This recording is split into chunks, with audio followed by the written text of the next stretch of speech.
Hey everyone, Nigel and Luke here, and welcome to another edition of Crimes of the Week International.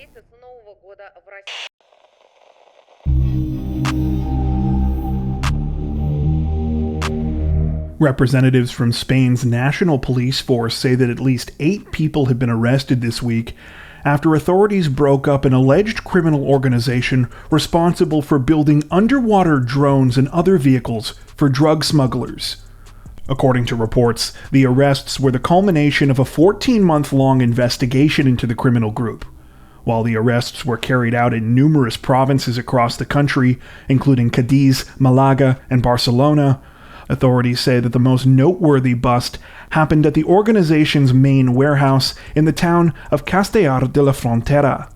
Here, police were not only able to recover a sizable quantity of illegal drugs and cash, but also a number of the vehicles that the group was in the process of building, including 3 underwater drones.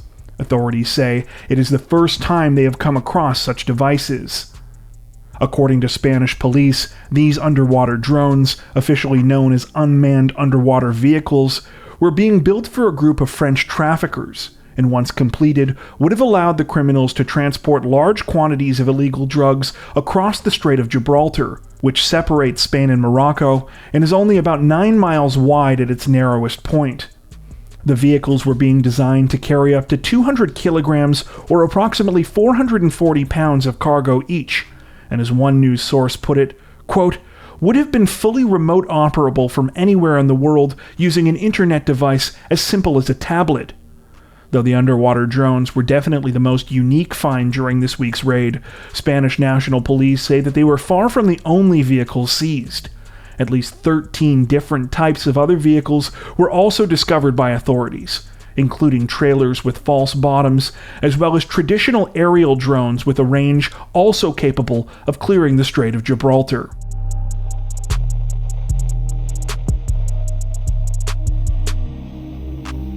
Representatives from the Royal Thai Police say that they have finally arrested a notorious cell phone thief this week, whose crimes have become well known across the country due to his extremely unusual choice of clothing. Or perhaps more accurately, his lack of clothing. According to reports, for the last several months, a popular electronics retailer known as Banana, which from what we were able to tell is kind of like the Thailand equivalent of Best Buy, has been hit by a wave of burglaries all linked to the same perpetrator. In each of the cases, which took place in at least 9 different locations across the country, the suspect had a rather unique MO. He would only steal cell phones, and he would be dressed only in a pair of underwear while committing the crime, save for maybe the occasional t-shirt thrown on top of his head to obscure his face. Because the man's true identity was a mystery, local news media dubbed him Mr. Underpants, the serial thief in the white briefs. Despite his silly nickname, Mr. Underpants' crimes were apparently no joke. During each of his burglaries, he managed to make off with hundreds of cell phones, sometimes stealing until he had almost completely cleaned a store out. Despite this, the thief was careful about what he took, making sure only to steal unlocked devices that were capable of taking SIM cards from any carrier. In at least a couple of circumstances, when police reviewed surveillance footage from a crime scene, they realized that Mr. Underpants had also cased the stores before robbing them. He would come during the day, with his clothes on of course, survey the area sometimes for hours at a time, and then would return at night, this time in his usual choice of clothing. While it's unclear exactly how long Mr. Underpants' crime spree went on for, sources we came across state that there have been multiple warrants out for his arrest for at least 6 months. He was finally tracked down recently to a property in Bangkok's Bang Kapi district, where he was placed under arrest. This week, the thief was identified as a 23-year-old man named Jay Isamaya Hama. During interviews with police, Hama apparently had a lot to say. When questioned about why he only stole phones, the 23-year-old stated that it was because when he was a child, he never had a cell phone, but all of his friends did. He said that he sold some of the stolen phones, but gave the rest away to homeless people, as he had also been homeless and could empathize with their situations. He also stated that he stole from banana stores in particular because he likes bananas and the color yellow. Now, I know what you're thinking. What about the underwear thing, though? What was the deal with that? Well, luckily, Hama also explained that to police. According to the 23-year-old, quote, "It gives me a feeling of confidence, and I feel like myself." At the time of this recording, Hama remains in police custody. Reports we came across mention that he has already pleaded guilty in connection with the thefts, though do not state the specific charges against him or whether he has been sentenced.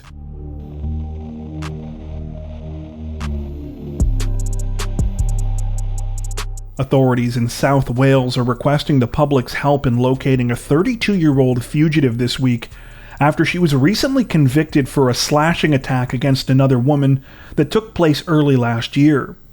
According to reports, it all started one night in February of 2021, when 34-year-old Bianca Beaumont and her friend went to a party at an apartment in the city of Newport.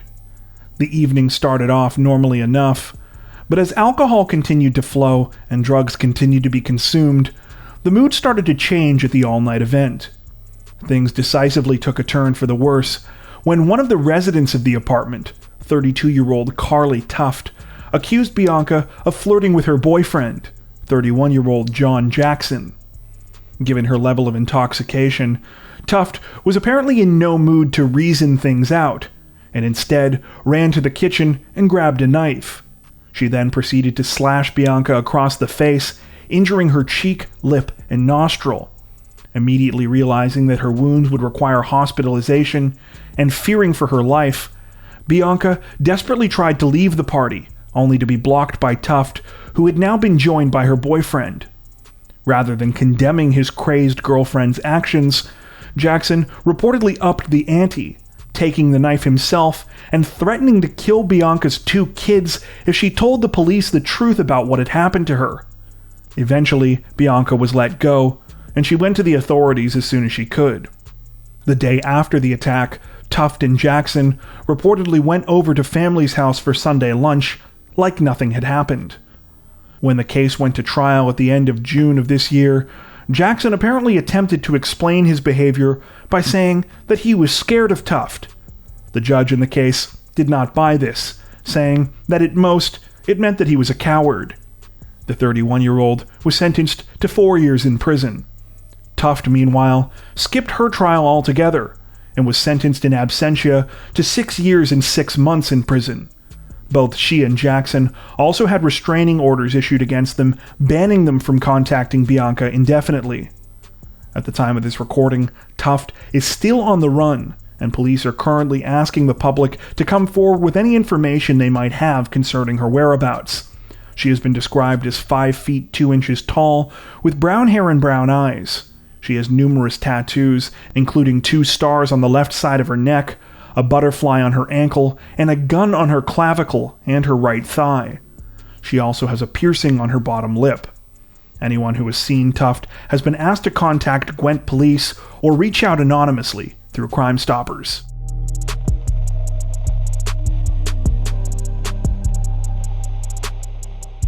Representatives from Tokyo's Metropolitan Police Department say that they are investigating a bizarre human remains case this week, after the skull of a 67-year-old man turned up at a local recycling plant. According to reports, the incident began on June 21st, when workers at a recycling facility in Tokyo's Adachi ward were busy processing the day's collections.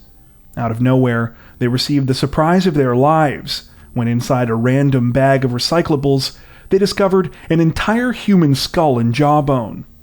Needless to say, police were called immediately, though since the facility processed recycling from all over Tokyo, it wasn't immediately clear where the skull had specifically come from.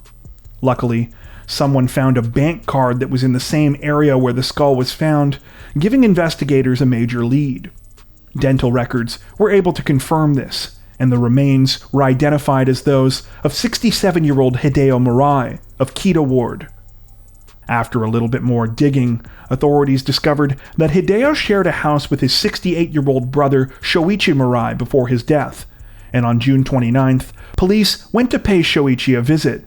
When they did, they found the rest of Hideo's skeleton lying in a bed in an upstairs room.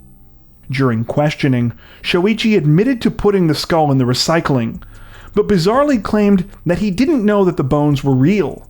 According to him, he found the skull while cleaning his brother's room, assumed it was a replica, and so threw it in with the rest of the recycling.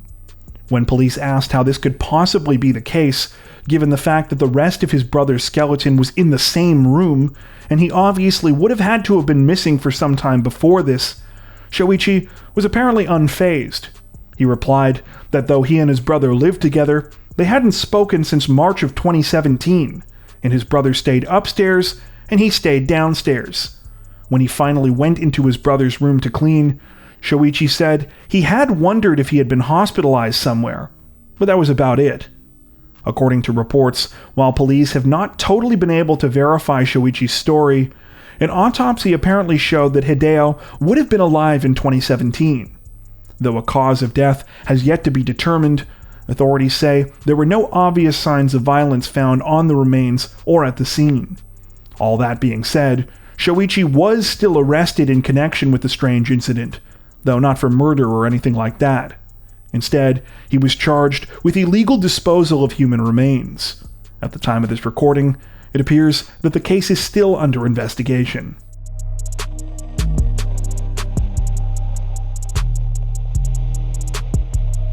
Representatives from the Hong Kong police force say that a 28-year-old man is in custody this week after he allegedly murdered his 23-year-old girlfriend in a 5-star hotel room.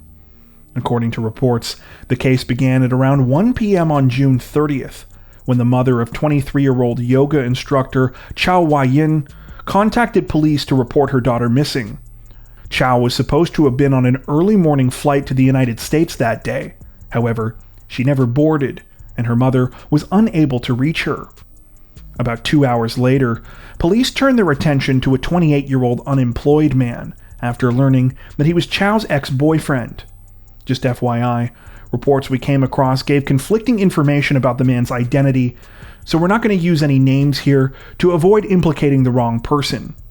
In any case, the 28-year-old man had been arrested the previous year, shortly before their breakup, for threatening to release intimate photos of Chow that they had taken while together.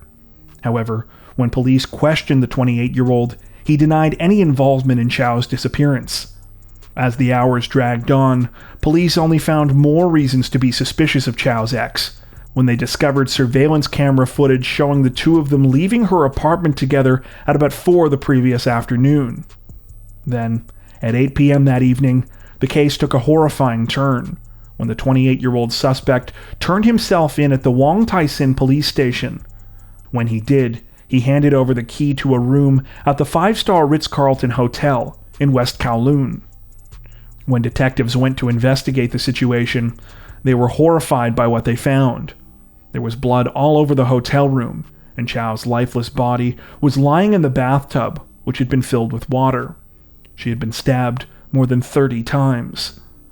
While most of Chow's belongings were found in the room, police say that they have still not been able to recover her cell phone, which they believe contains evidence of conversations between her and her ex-boyfriend that could shed more light on the motive behind the crime. At the time of this recording, the 28-year-old suspect remains in police custody and has been charged with Chow's murder.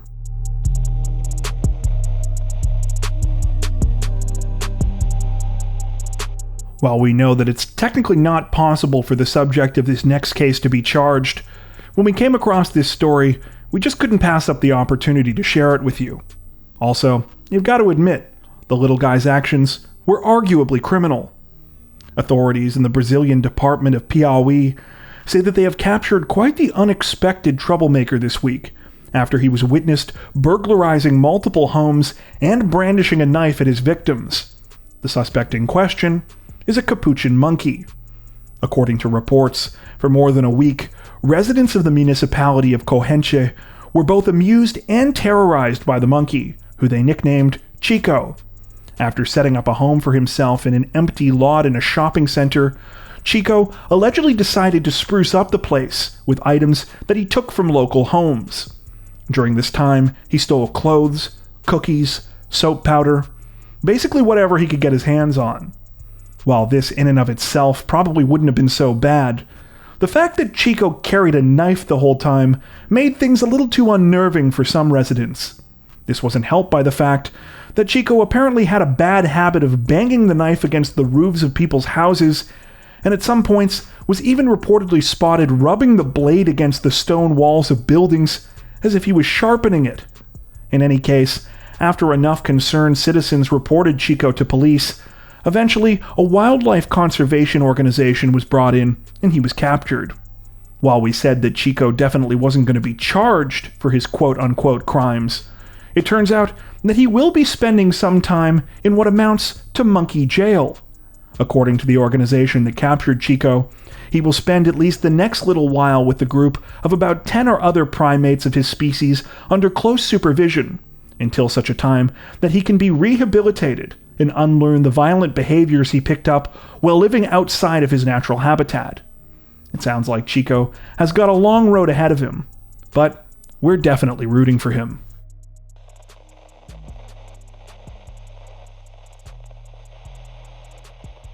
Authorities in the Australian state of Queensland say that 12 people have been charged with the murder of an 8-year-old girl this week, nearly 6 months after she died due to allegedly being denied access to medical treatment.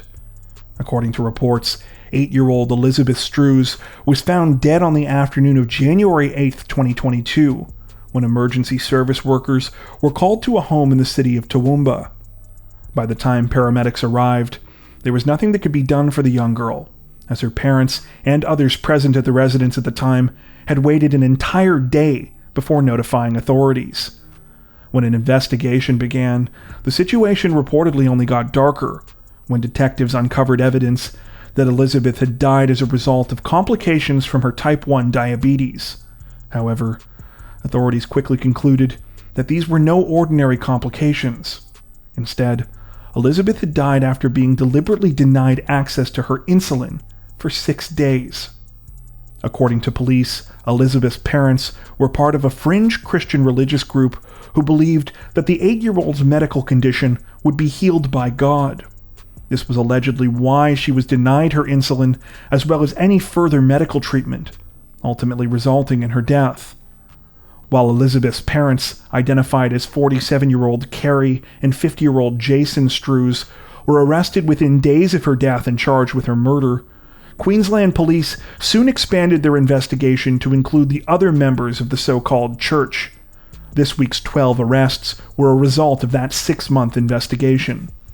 According to reports, the 12 arrests were carried out at the same Toowoomba property where Elizabeth died shortly after midnight on July 5th.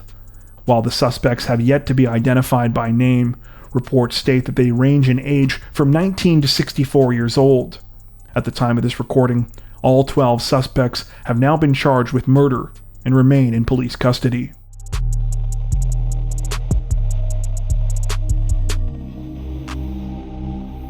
Authorities in the Danish capital of Copenhagen say that 3 people are dead this week and at least 7 others are injured after a terrifying shooting at one of the country's largest shopping malls. According to reports, the incident began at around 5:30 p.m. on July 3rd, when the 22-year-old suspect opened fire on unsuspecting patrons at the Field shopping center. He was carrying a knife and a rifle. Witnesses described running for their lives in fear, desperately trying to find shelter wherever they could, in businesses, restaurants, and even bathroom stalls. Adding to the terror of the situation was the fact that the popular multi-story mall was even busier than usual due to a concert that was supposed to be held in the area later that night. Though police arrived on the scene and arrested the suspect in just over 10 minutes, sadly, it was too late to save some of the victims. 3 people were killed during the shooting, while at least 4 others were seriously wounded, and 3 more were hit by stray bullets. While little information is currently available about the victims, it's said that the deceased were a 47-year-old Russian man and 2 Danish citizens who were both 17. The 4 victims who suffered serious injuries have been identified as 2 Danish women who are 40 and 19, and 2 Swedish citizens, a 50-year-old man and a 16-year-old woman. One of these 4 people remains in critical condition, though none of the reports we came across specified further. Likewise, in the case of the 22-year-old suspect, little appears to have been released to the public at the time of this recording. This includes the man's name or his alleged motive, though he has been identified as a Danish citizen. All authorities have said so far is that the suspect is believed to suffer from some sort of mental illness, and that they do not believe the incident was terror-related. Some reports also state that the man was previously known to police. The 22-year-old is currently being held in a psychiatric ward and has been charged, though reports seem to contradict each other on the nature of his charges. Some reports state that he has been charged with murder and attempted murder, while others claim that he has been charged with manslaughter and intent to kill. At the time of this recording, the situation is still developing. That brings us to the end of this edition of Crimes of the Week International. If you're a fan of the new series, don't forget to tell us in the comments section below. While you're there, make sure to subscribe to Crime Zone for more true crime content like this, making sure to hit the notification bell to stay up to date with our latest videos. Thank you for watching.